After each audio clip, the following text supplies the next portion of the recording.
What you are listening to is real. The participants are not actors. They are actual litigants with a case pending in the squared circle. Both parties have agreed to dismiss their cases and have their disputes settled here in our forum, the Turnbuckle Debate.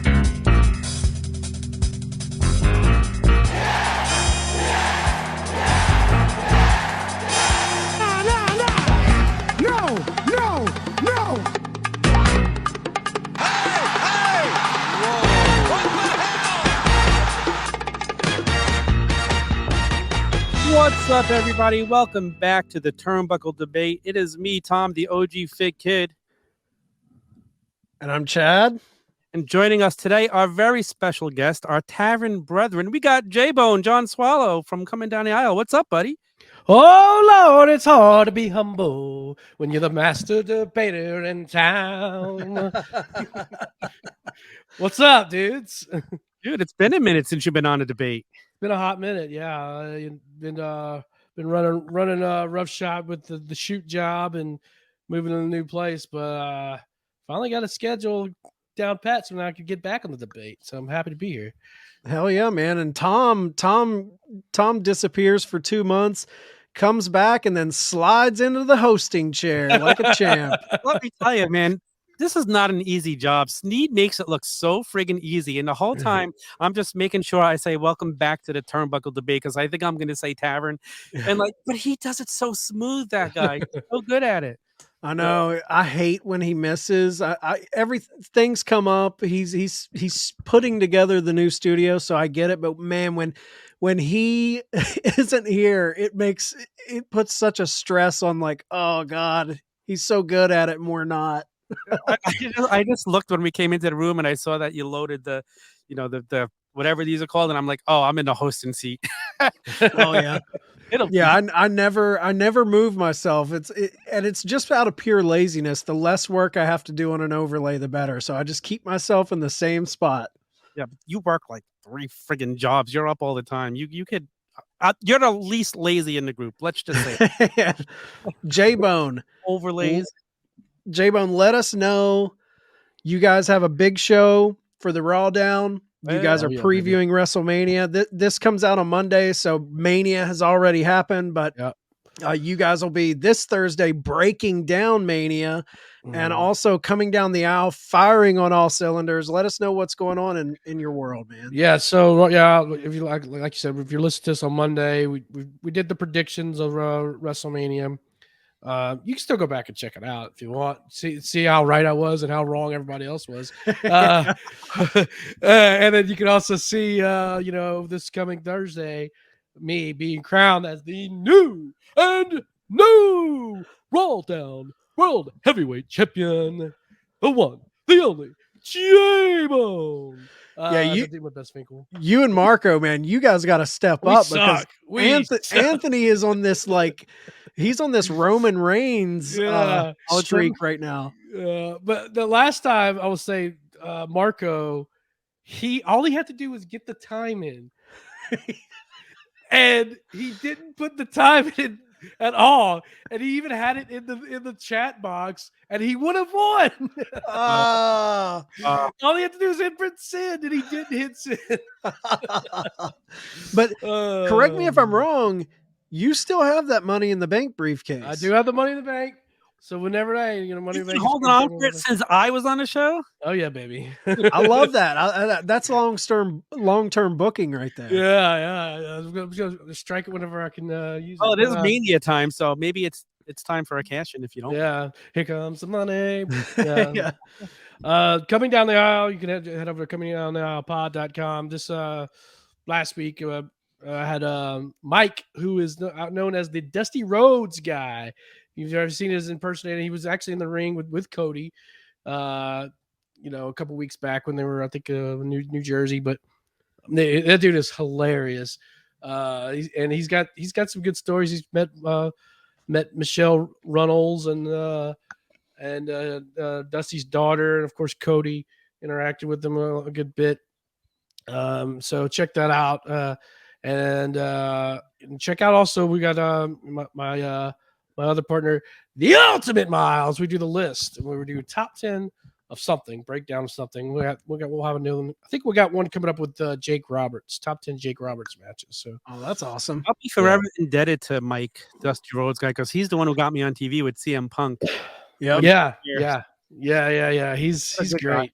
He really is the man. Speaking of CM Punk, are you guys ready to debate? Let's do it. Let's go. All right. What hurts AEW more if Elite versus Punk story never happens? CM Punk leaving for WWE or staying with AEW? I guess I'll go ahead and start. I mean, I'm definitely a big Punk guy. I have been a lot. With this whole situation with Punk from Brawl Out, kind of like you, Chad, except I haven't spoken out a lot about it. I've bouncing back a lot with it. As far as like the should have, should not have of what went down. I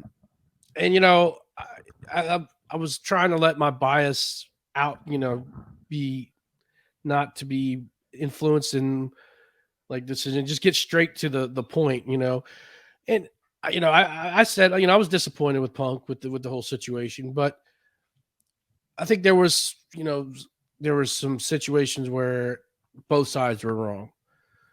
And I have to say now, I'm probably more disappointed in him now than I was with the Brawl Out, because with the Brawl Out, he was basing it off of emotions, right? There was a lot of emotions coming out and he's just kind of spewing it out the mouth. Not, I've been there definitely where I kind of just got, like the emotions get the best of me. So I understand it, but this is now going on 6 months later, and we're still talking about, or he's still talking about this basically. Dude, it's time to pack your bags and go home. Go if you want to go to, if you still want to wrestle, go to WWE, go to the Fed, because I don't think it's going to hurt. The question, of course, being, is it's going to hurt AEW if he stays? It'll hurt AEW more, I think, if he stays at this point. I think right now with the booking right now, I think they're doing a fantastic job with booking their young talent right now. They're really setting themselves up for the future of AEW. No matter, if you got Kenny and the Bucks leave, though that's the rumor, I don't see that happening, or any other big names. They're setting themselves up perfectly for the future right now. They keep going on the train. If you don't have Punk, then so be it. Punk's not going to do much more in WWE anyways.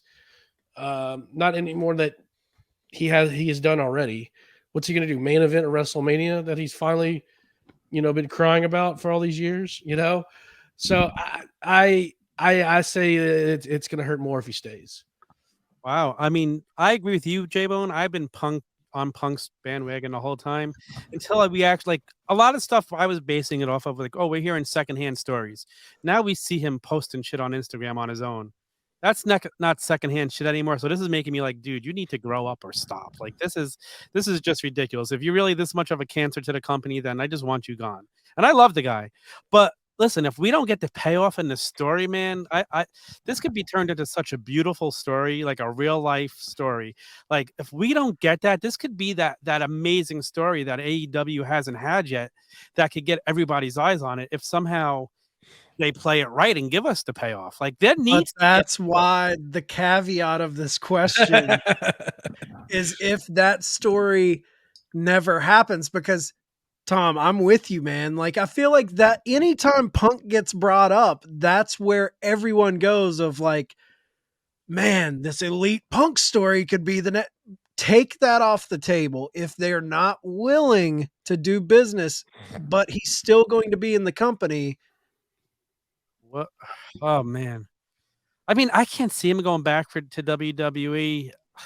I don't know if that hurts anybody. I guess it would hurt. So like, we're asking if it hurts AEW more, right?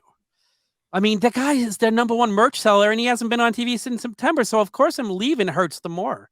I would think. How do you leave a guy that's bringing in more money than anybody else in your company?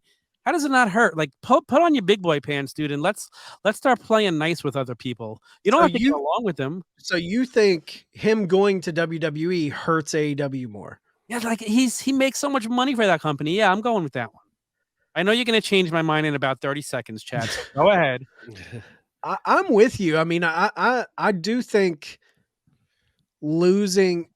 People can talk shit about Punk all they want. The dude is a draw. He is a lightning rod for people wanting to tune in, even if it's for some morbid curiosity. You know what I mean? Like, and like J-Bone alluded to, I have been a flip-flopping son of a bitch with I have too. I have to. One moment, I'm like, get him out of here. The next moment, I'm like, no, keep him. There is money to be made. And in my heart of hearts, I want him there. You know what I mean? Like I just feel like his whole allure of the anti-establishment, fight the man guy fit this company so well. But I think Punk has proven himself to be self-destructive.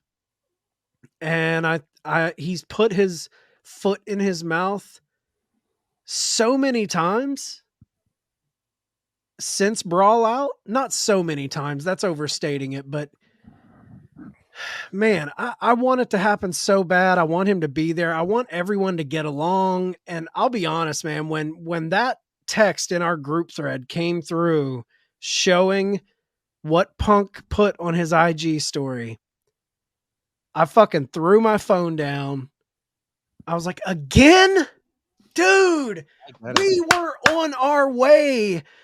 Everything seemed like it was like, it seemed like the waves had settled and Punk was posting stories about guys within AEW. Everything seemed like Kenny was speaking kind of good about the situation. Everything seemed to be heading towards a reconciliation, even with Dax talking about it. And it just seemed like everything was moving in the right direction.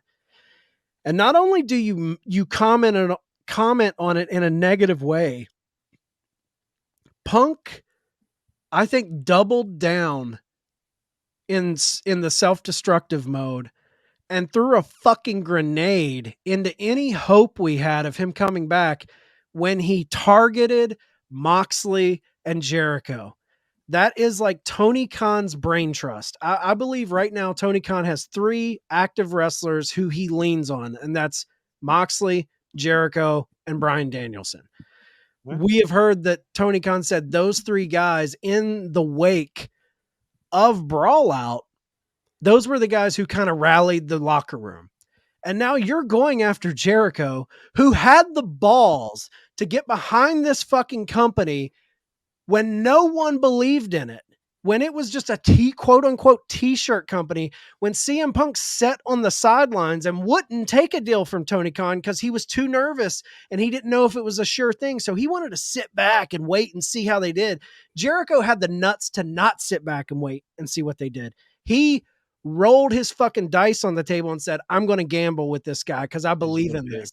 And I fucking respect Jericho for that. I respect Mox. So, and to that, so I'm going to say this, Tom, one thing with Punk, I think this is a perfect analogy right now, especially between Punk and Jericho.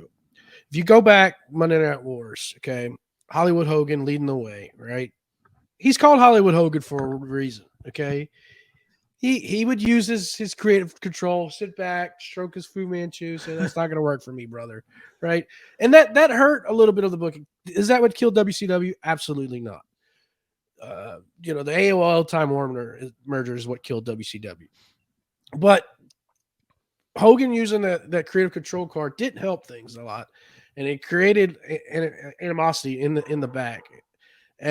So right now, what I feel like, and I've said this about Jericho for the longest time. Jericho is what Hollywood Hogan should have been in WCW. Yep. Whereas now Punk is Hollywood Hogan. He's being selfish. He's looking out for himself. I get, I don't want to work hurt. That's whatever. Take that out of the consideration. That's not necessarily selfish, but to throw this to open up a wound again, that's the selfish part. That's the selfish part, and that's why I have to say it's gonna continue to fester, and these issues are gonna continue to fester. Who's he supposed to work with now? He's now thrown Moxley, Jericho, Young Bucks, and Omega, and Hangman all under the bus. Yep. How is he supposed to work with any of the main talent? What are you going to go do? Work with Peter Avalon now? Come on, man. It seemed like he started paving the roads to going back. He had put on Instagram a couple of weeks ago about moving on and forgiving and apologizing.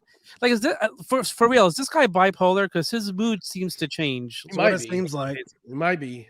Because did you see the Instagram post where he said about moving on and you apologize and you shake hands, and like he sounded like he was manning up then, and then he comes out and he attacks these guys, and it's not even hearsay, it's him posting it on his social media.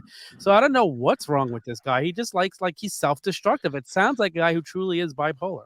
I'll be honest, man, like him reading a Dave Meltzer message board post and that getting him so riled up that he felt the need to type out a fucking novel on his IG story and bury Jericho and Mox and not have the foresight in his head to be like, maybe I shouldn't do this. Maybe this is going to cause more drama.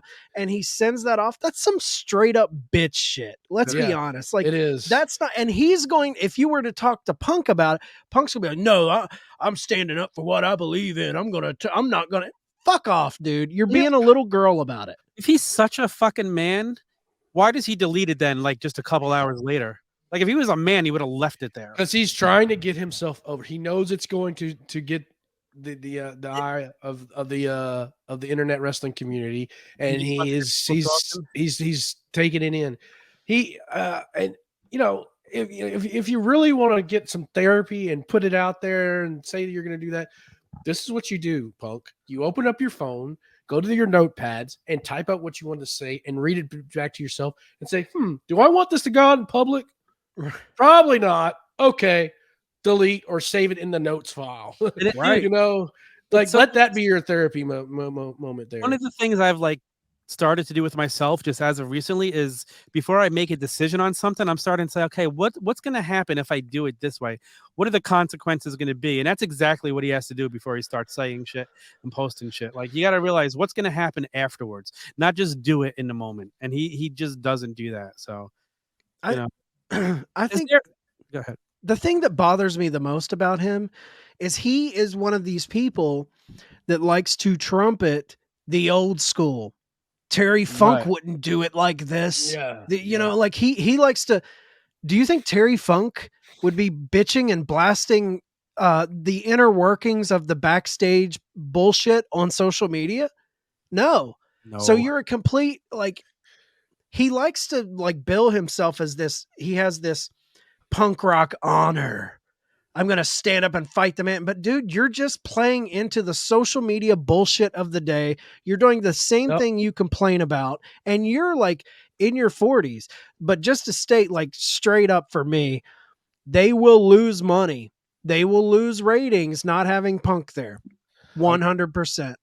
Quick question. But I just got to say, I think it's going to hurt them more to have him in their locker room. A locker room poison long-term will hurt everything, whereas they can survive without his money, his merchandise money, and that. I think you let him go to WWE, let him be their problem.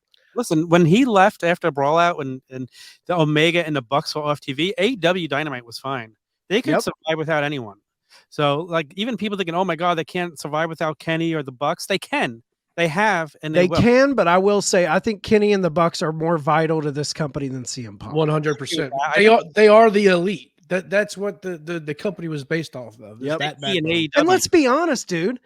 CM Punk is a brittle man. Yeah, he's been hurt multiple times. Why are you going to risk Why are you going to risk the health of your locker room for some shit talker who tweets uses IG stories like a 13-year-old girl to complain about shit. Won't just, dude, if you got a problem with Jericho or Moxley, handle your shit behind the scenes. I don't want to know about that shit. Right. Really quick, answer this really quick before we move on. Is there any chance this part of the story is actually a little bit of a work to build fire for him? I thought about that. Dude, me and Ace talked about this on Wrestling Tonight. Yeah. I floated the idea. What if this is all a work to get a Jericho Punk angle? Because about a month ago, Jericho had that tweet where he was like, I always enjoyed working with CM Punk. It was a very positive tweet. It's when everyone thought CM Punk was possibly working his way back in. Yeah. There's always that part of my brain that thinks work. But I think for me, it's a false hope. Yeah, I agree. That voice in the back of my head, I want it to be a work. But at this point, dude, like, I'm so sick of this shoot work shit. Just fucking go. I'm tired of having my emotions played with. I agree. They censored him on Dynamite last week too. Okay. Listen, they censored him. That was just to get people talking too, because if they didn't want him in the shot, they never set it up. We said the same thing on the flagship. Like, to me, that was orchestrated. orchestrated. That was definitely orchestrated. They knew people would talk about it, and that makes me want to work too, because it's just so like, oh, look what we're gonna do with Punk. That stands out when they do that. They could have shot that fucking ambulance anywhere, but they chose to shoot it where everyone's gonna be talking. Ooh, with the Bucks and Kenny right there. Yeah, it's genius. Actually, I love it. I absolutely love it. Fair point. That's a good point. But those are the things that get that little teeny tiny work voice in the back of my mind going, it's a work. I guess we'll tell one day. And you know what? We'll never know for sure if it turns into a story. But any other closing thoughts before we move on to the next topic? Dude, I just want everything to go to normal and get rid of this drama bullshit. I'm sick of it at this point. I think for a long time, a lot of AEW fans, we clutch on it's a work. We clutch on the hope that it's a work, that it's this big orchestrated thing. But what we have to realize, I think, is 95% of the time, man, it's not a work. Yeah. Like, if you really look, like, most of the time in any wrestling company, they do not pull the trigger on works like this. It leaks out, stooges in the back, leak shit out, and there's some validity to it. And I'm sick of it. I just want to get back to like good storytelling. Yeah, I agree. All right. Let's move on to topic number 2. J-Bone, this is the one you brought to the table. It's pretty simple. Bobby Heenan or Paul Heyman? Hello, everybody. My name is Paul Heyman. Good day, sir. I am not a manager. I am an advocate. If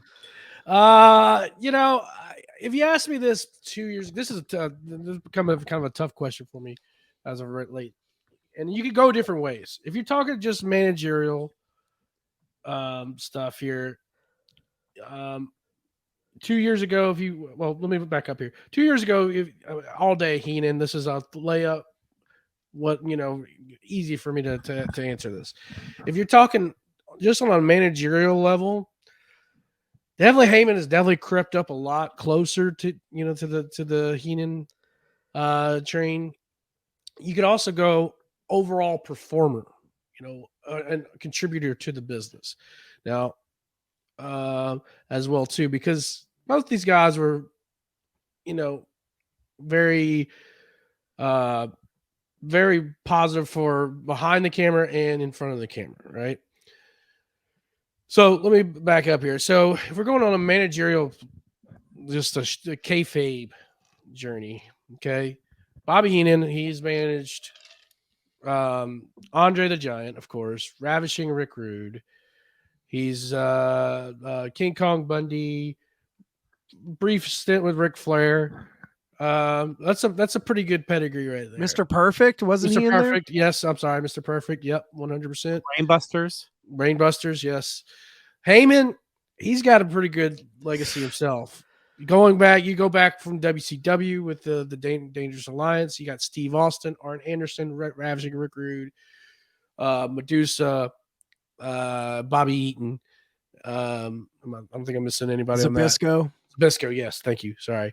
And then you got into WWE. Of course, you've got Brock Lesnar. That's one of the biggest guys today. CM Punk. Yes, excuse me. Yeah. Cesaro. Cesaro. And now the tribal chief, Roman Reigns. And why I say 2 years ago is this transformation into Roman has been unbelievable, right? Go from succotash to this Roman is just unbelievable. You know what he's done for Roman's career. And I'll even double down even more so on that, on this feud with Cody and Roman. I think Paul Heyman has made this feud. Going back to the promo way back in the beginning of February.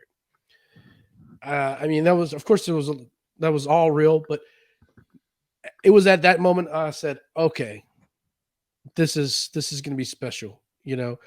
So that's why I think if you're looking at a managerial thing, I think you got to give it to Heyman right now.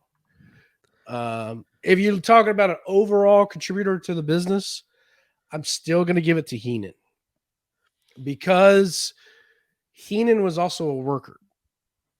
That's the big thing. And of course he did his commentating, of course, too. Those two things. And Heyman's done commentating, but I don't think he's nowhere near like Heenan was on the mic in that regard. So that's kind of what that's my the discourse of Heyman. I'm gonna base it on pure entertainment value. Which guy has entertained me on TV more? And Heyman is amazing, but Bobby Heenan, like you said, he could take bumps. When he feuded with Andre the Giant, Andre would toss him around and he would go flying. He did the same thing with Hogan. Heenan's quick wit is quicker than anybody we've ever seen. And Heyman's great on the mic.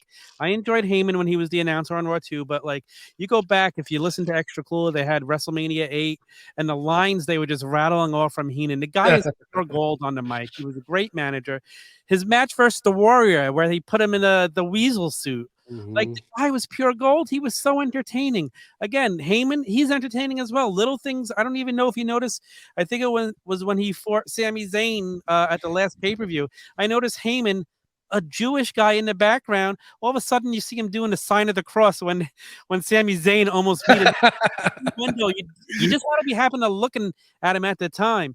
Like the guy, like his faces when Roman Reigns are talking are great. But to me, and maybe it's like the bias of growing up with Bobby Heenan as a kid, nobody can ever top Bobby Heenan for what he's done on an entertainment value. Now, opposite of you, J-Bone, I feel like Heyman has given back more to the sport with ECW and what he's meant to bring in hardcore wrestling mainstream to AEW the way it is now, and all the death matches in America. I think like he gets a lot of that credit. So I think giving back to the business, I would go Heyman, but entertainment value, my money's on Heenan all day, every day. Nobody beats Heenan for me. This is a great question. Because it's so hard. It's so hard for me to pick between these two. I will agree with you, Tom. To me, when I think of who's given the most to the business overall, I get you can't say Heenan didn't bump his ass off. The guy was a worker. He constantly bumped even when he was a manager. But Heenan, man, we're talking about a mind, like as far as a booking mind. Oh, Heyman, yeah. Of course you say ECW. I even think to the time in SmackDown when he was head of creative in SmackDown, and SmackDown was kicking Raw's ass. Dude, that was a great time in SmackDown when Heyman had the pencil. But it's so tough for me, man, because I'm with you, Tom. Like if I just look at pure entertainment, pure joy when I'm watching, like what gives me joy, it's Heenan. Heenan pops me, and I'm not like, I'm talking managerial. I'm talking his WCW commentator days, dude. He was a killer on the commentary in WCW. Him and Shivani and Bischoff in my teenage years, dude, so good. I think it elevated Nitro. Having Heenan on the call on Nitro, dude, he one-liners for days. What about Heenan's call when Hogan joined the NWO? That helped make the moment. Yep. He kind of blew that call a little bit. Yeah. He's the third man. He did announce it a little too soon. Yeah, but it goes with the storyline of he hates Hogan. And he hates Hogan. Yeah. He's the third man. I know he is. Yeah, but I love how he stayed with his hatred for Hogan through the whole thing. He never wavered back and forth. I'll say this though, with Heenan, picking Heenan or Heyman, I feel like Heenan is going to make you laugh. Heenan is going to have that just pure entertainment for you. But if you really boil these two guys down, it's like you're seeing we're comparing a comedian to a phenomenal dramatic actor. True. Heenan is a straight up clown in the best way. Yeah. You're always laughing at this guy. Heyman has these subtle facial expressions. He that pull you in. He's done it with the Bloodline. He would do it. I mean, when he called for the war against WCW, when Dangerous Alliance came in and we're going to take WCW down and we're starting at the top with Sting. Like when he makes you buy into the reality of pro wrestling. Heyman has a way of making you feel like the work is a fucking shoot. Yeah. Heenan has a way of making you just get lost in the ridiculousness of it all. Yeah. So it's so hard for me, dude, but I gotta go just because he's attached to more of the things that are of my time. I gotta go Heyman. I hate saying it, but Heenan was, if we're throwing in commentary, Heenan might edge Heyman out. But if we're just going managers, I feel like I was a more mature wrestling fan during Heyman's run, whereas Heenan, I was a little younger and maybe I didn't appreciate it as much as I should to bring him a little higher than Heyman. And I know this is probably blasphemy for a lot of people, but I love Heenan. This is very, very hard, but I got to go Heyman, mainly because he managed the Dangerous Alliance, and I'm a straight fucking mark for that faction. So, Paul Heyman. It's just, I mean, Heyman can make you believe anything. Like you said, that promo he did with Cody, I had goosebumps. My eyes were filling up with tears. The way, like, he's an actor. Dude, he's so good. It's like, and you mentioned a comedian, like Bobby Heenan is the comedian. He's the serious guy. Then I don't know why this popped in my head, but I'm thinking of Robin Williams, who was a fantastic comedian. Yep.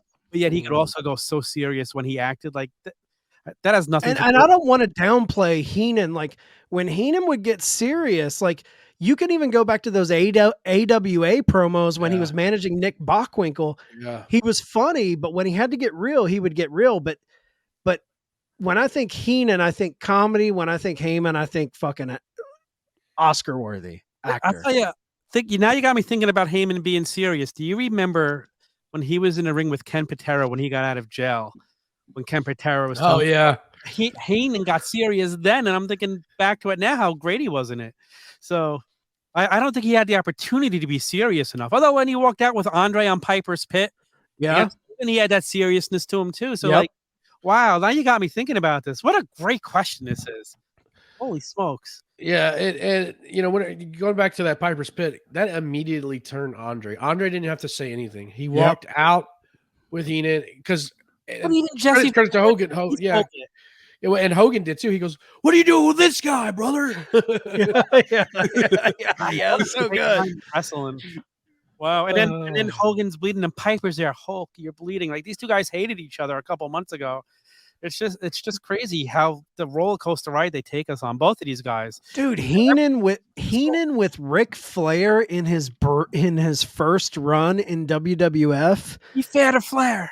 It was awesome. Like it was one of my favorite moments in wrestling was seeing Mr. Perfect, Ric Flair, and Heenan all aligned. It was like, this is a match made in heaven, man. Like, it just fits so perfectly. And it's like Heenan was the voice of the wrestling fan who thought all the wrestling outside of WWF was better. This man's the real champion. You know, he hated Hogan. It just played into everything. That's why I'm so torn, man, because both of these guys are so good. And unfortunately, Heyman has the advantage of having longevity. Right. That's what, like, if Heenan never got sick and Heenan was still active, like, I believe to this day, if he never got sick, he would still be doing commentary somewhere because Heenan was just that good. I think he'd be probably managing somebody, hopefully. Yeah, but... There was nobody quicker with him than the comments he came up with when commentary. His Hall of Fame speech is hilarious. I don't it's like great. so good. Anytime he inducted anybody, they would just gold. Whenever he leads over to Pete Rose, he goes, "Hey, by the way, I've been on wrestling." Yeah. Oh, wow. I wonder what he would be thinking about that nowadays. It's almost a reality. What a legend Bobby Heenan is, and again, we're still witnessing Paul Heyman's greatness. So it's just, we're lucky to get both of these guys, and is it a fair question to even have to answer? So, I mean, these are if you were to ask me my top 3 managers, these guys are in the top 3. You know, I would have to think about a third, but these are like the unquestionable guys. If you want to talk about a third, I think one guy that's coming up strong as a third, not quite there yet because there's some more on the history side, but Don Callis. 100%. He's made 100% guys mold. He's both of these guys kind of combined. Yeah. Yep. And let's just see him do it for longer. But he's great too. I love listening to him. I love his managing. I love him when he's on commentary. So, dude, he is plucked out of these two guys. Yes. Like he is like the combo of these two guys in the best way. He makes me laugh like Heenan, but he can get serious and ridiculous. I love Callis. He just doesn't have the longevity, but Callis is great.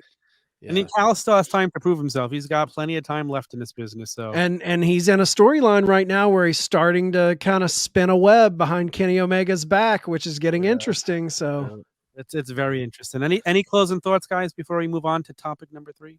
Both icons. Yep. 100%. All right, let's move on. Is Cody the next legacy babyface for WWE? Wow. He could be. Yeah. I think he could be. I will say that's what they want him to be.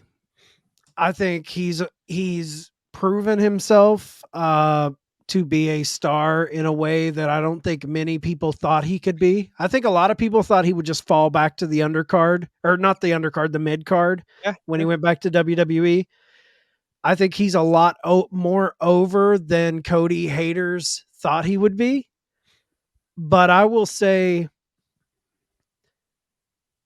I don't think he's going to be the next legacy babyface. When I say legacy babyface, I'm talking about Hogan, Cena, Rock, Stone Cold. I don't think Cody will be the WWE's next legacy babyface simply because Cody has too much of his daddy in him, and Dusty liked to roam. And I don't think we've seen the last of Cody Rhodes in AEW. I think he goes back. He accomplishes his goal. I think he has a healthy run. Fuck, he might even re-up his contract for another 3 to 5 years in WWE. But I think he goes back to the company that he created. He has one of the most epic returns ever in AEW. They've never had a big return. They're not old enough to have that yet. I think he's got Dusty in him, man. I think he roams. I think once he feels like he's tapped it, I think he's going to go back to AEW. So I don't think he'll be that legacy babyface where he just stays there the rest of his career. Think of the story this way. Think of it if he does become as popular as they were. Think of what it means for AEW for him to go back there. I agree. He's 100% going back someday. I don't know if it's 1 year, 2 years, 3 years. If you listen to Roman Reigns' promo when he called him out and said, you ran because you didn't want to be Stardust. You started your own company. You couldn't get over. You ran from there. Is this in the back of WWE's mind? How do we trust this guy? Because at some point, he's probably going to run back to AEW. So do they stop him from reaching that level? Or do they go with him while he's there? I agree with you. I don't think he is. I just don't know how this plays out in the end, because I would think Triple H and Vince have to wonder, what is it like? What is this guy really planning? I don't think he is by choice, though. I think WWE sees him as their next guy, but I don't think Cody sees himself as that. I think he's a roamer, he's a rambler, just like Dusty. He's a roamer, he's a rambler. He goes into a territory, he exhausts it. I think once he left, he got a taste of what his dad did. And I just can't see him being I'm staying here, I'm putting my feet down, I'm going to kick my feet up and settle in. I just don't see that for Cody. I agree. J-Bone, what are your thoughts?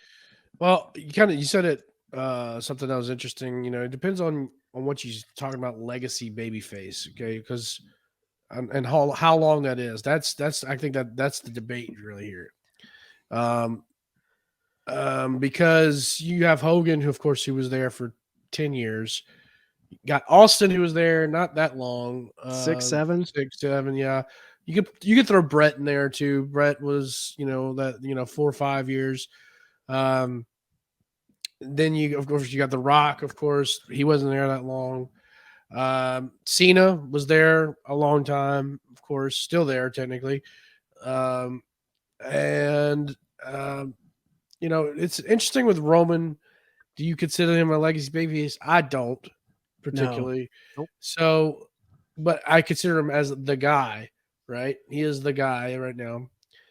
I do think in some ways Roman will be passing the torch a little bit. And of course, this is coming out on Monday. I've already got my picks out there, so it sucks for you, Anthony and Marco. But I am picking Cody to win this. I think as everybody is watching this and listening to this, Cody is going to be the champion. And if not, that looked like the biggest idiot. Wouldn't be the first time, not going to be the last time. But I see Cody losing, especially with the news breaking that Roman's probably leaving. Yeah, in here for a while. There's no way Cody's winning. I think he's got it locked up, but I do see Cody as the next babyface, next legacy babyface. I do agree that I think he does end up in AEW. He's 37 years old, and I don't want to sound like Conrad Thompson here, but I do think that's the new wrestler prime age. Yes. Look at Cardona. Cardona's in his prime. A lot of these guys, around the same age range. I think that's your prime, and he's in his prime right now. I see him wrestling till he's at least 45 years old, and I still see him in WWE till that long, and then at around 45. So that's what 8 more years in WWE. Damn.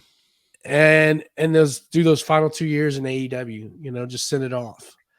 That's what I do. Kind of see that as, and then I think once he retires from the ring, he retires to be in the back with Tony Khan, kind of taking over the book, taking over the book with him, with Jericho kind of there as well too. That's kind of what I foresee, and I think it's all set up that way. He's doing this so he can go and give back to AEW even more. So he wants to be the legacy babyface. Like that's what he's here to do. So yes, that might be a worry for Vince and Triple H and whoever else is, going to be maybe taking control of the company. I think he's going to ease that worries. I'm here because he's there to eventually give back to the business even more so down the line. It's interesting to see, like, if WWE came to him and said, "Hey, we want to give you a long-term 10-year deal," would he sign that? If we want to lock you up, so you. I don't think so. I don't think he'll do 10 years. He'll do. I don't know how long his contract is now. I think maybe it was a 3-year deal. It was a 3-year deal. Plus, So he's got- they had he's the got- time on for his injury. Yeah, I don't think they would do that, but you do another 2 more years. I think he re-ups another 5. And Listen, hey, I think Tony. it depends on how they book him. Because let's be honest, Well, right. It's not up to Cody how long he hold. Like all this could change, and they take the belt off of him. Like if they're all full steam ahead with Cody holding that belt and reigning, I think he'd probably re-sign. But man, Cody, I like that you brought in Bret Hart and Stone Cold. I think he's more like them, and I'm talking purely on time frame. Right. I'm not talking on the overall impact of the business. I'm not putting him up there with Stone Cold. I'm not putting him up there with Bret Hart. I'm just saying, like, their runs, I think, are probably a little more of what he would do. I don't see him reigning for like Cena. I don't see him being a top guy there for that long. He can't. He doesn't have that much time. No. The things that, like what Mike, Dusty Rhodes guy said, because he's been in many house shows, and he's like, the kids love him. Yeah, I mean, he's a huge draw for WWE. He hands that belt out, and you say he's not like Bret Hart. He kind of is in a way. He's that baby face. Maybe not. He's not the in-ring technician, obviously. And I know Seth is probably throwing up right now as I say that. But he gives the belt out. Every night. Just like Bret gave the sunglasses. I think he's gonna be transcendental star, going into the next generation. Now, the big wild card, guys, here is what happens if WWE is sold to NBC or anybody, and what changes then? Well, maybe they come in and they offer Cody a role in front of the company. Who knows? Because they know he started AEW. Like, so much could be said. Like, WWE as we know it, this could be the last WrestleMania as we know it if this company's sold and none of McMahon's clan are there next year. Like, it's going to be really interesting this year to follow what happens with the sale, if Vince stays on, if Triple H. I think that's a wild card for everyone, man.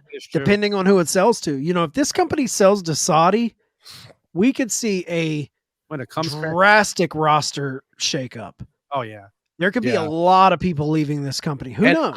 I guarantee you Cody will not stay for that. Oh. How can the American Nightmare work for a Saudi company? I mean, that's the American Nightmare right there.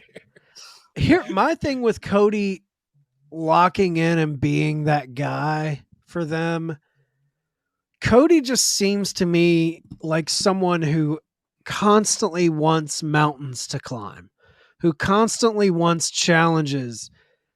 And he's great with the kids, and he has his own young daughter now, and I think he's that's softening him to want to be that larger than life hero for those little kids, and it's awesome. But how long does he get satisfaction from that?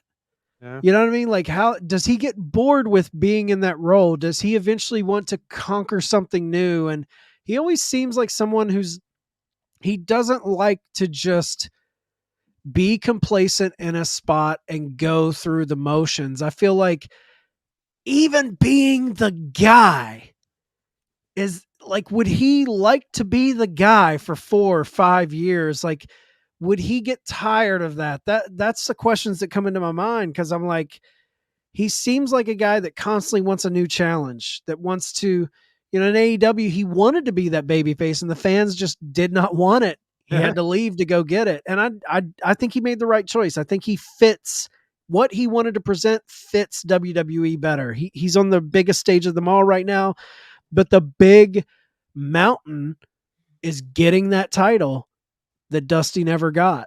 Yeah. And once he gets that, what's that next thing that gets in the back of his mind that we all can't see, that gradually just pulls at him and finally gets him I want to go do that. Like, what is that next thing? It's getting a matching neck tat for the other side.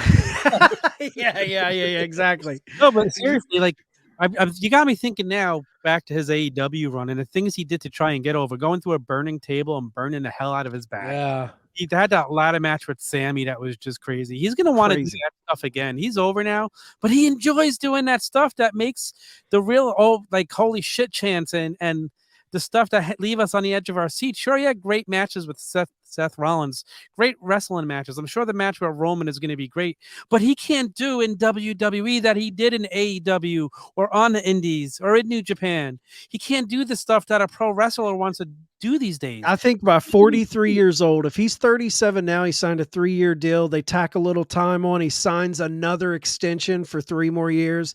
I think by 43-ish, I would not be shocked if he goes back to AEW to I mean, he would have a hero's return, man. Oh my God. You want to talk about being a babyface in that company? Fans would welcome him back with open arms. Listen, Roman, Cody figured out how to get himself over in AEW. Come back to WWE, get himself over, and then come home. Yep. That's how you get yourself over. I mean, that is like all, Tony Khan, I love you, Tony. You gave us the money, but the men behind that company was Nick Jackson, Matt Jackson, and Cody Rhodes. Yeah, 100%. Omega jumped on, Hangman jumped on, Jericho jumped on, but the brain trust of that fucking company is the Jacksons and Cody Rhodes. That is their company. Without that money, if he just has that money and he has no Cody and the Young Bucks, AEW isn't where it is today. Right. Well, one thing though, I just thought about. You said, what is that next mountain? He's scaling that mountain right now, not to become WWE champion. That's like, easy part of it right now. And that's going to happen, right? The mountain he's climbing is to be right there next to Dusty on that pedestal.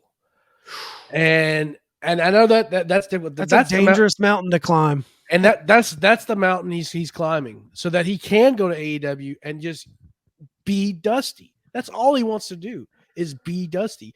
And he realizes he's first got to be that legacy babyface. So I don't think he leaves AEW until he feels like he is, and in the eyes of the fans, he's that legacy babyface. Because we all know this guy, we hear it. Nobody loves pro wrestling like Cody Rhodes. I remember stories in AEW that they would talk about the guy always had his iPad watching matches on the network. That's all he did was watch matches. Diehard WCW fan. Mm-hmm. This all ends the same way it ended for his pop.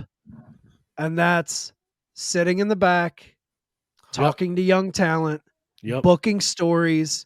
The guy's never going to leave this business. He's going to be a brain in the back until his dying day, just like Dusty.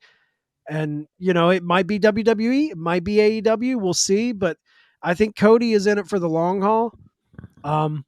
I think I'm with you, J-Bone. You kind of convinced me. I do think he will be, I'll say, a short-term legacy babyface, like a Bret Hart. I don't see him as a Cena.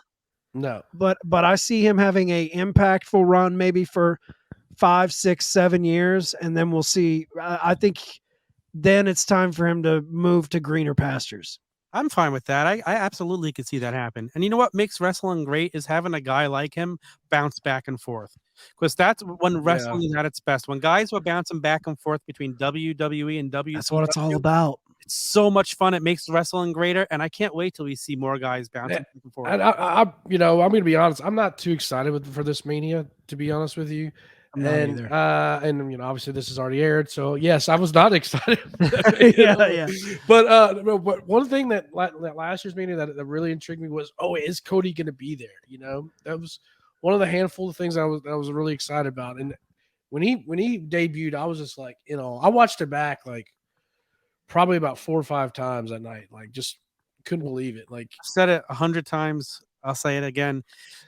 I never would have bet that Cody would have been the first guy to jump from AEW to WWE. Nobody would have. No. Nobody. So, and I'll say it like I've said a bunch of times on a bunch of podcasts. AEW had to send a hero to WWE to take down Roman Reigns. and it's a feather in the cap of AEW. It really is.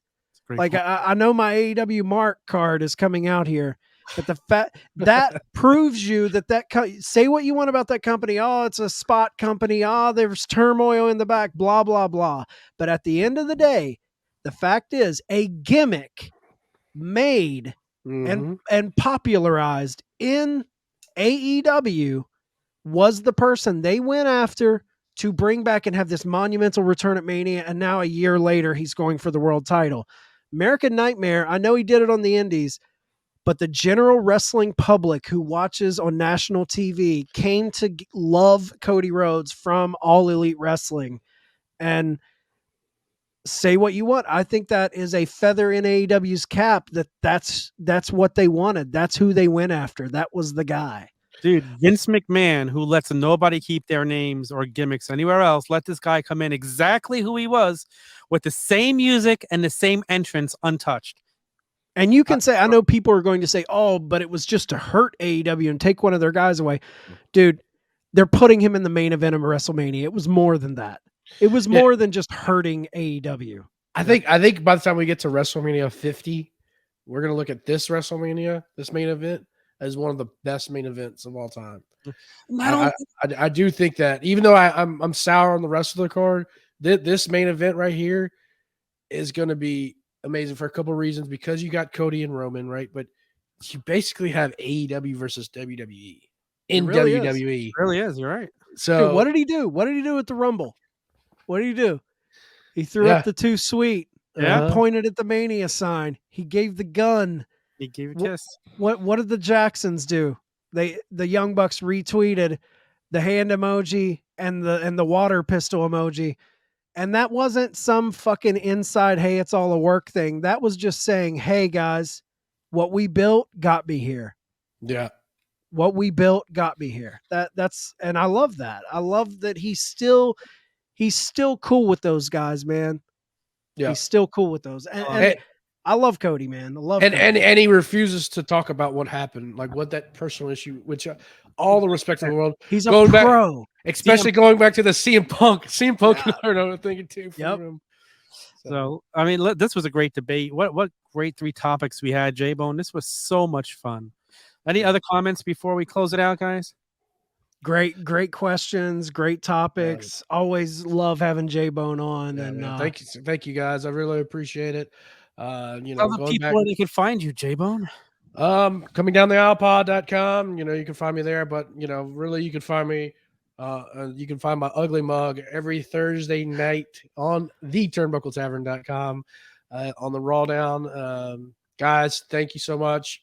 Whenever I kind of joined or did the first debate almost going 2 years ago now. Yeah. It really, it changed everything. So I didn't really realize that was going to happen when that did, but it really did. So I owe everybody in the tavern, a bit of gratitude. So thank you. Love having you here, man. Awesome.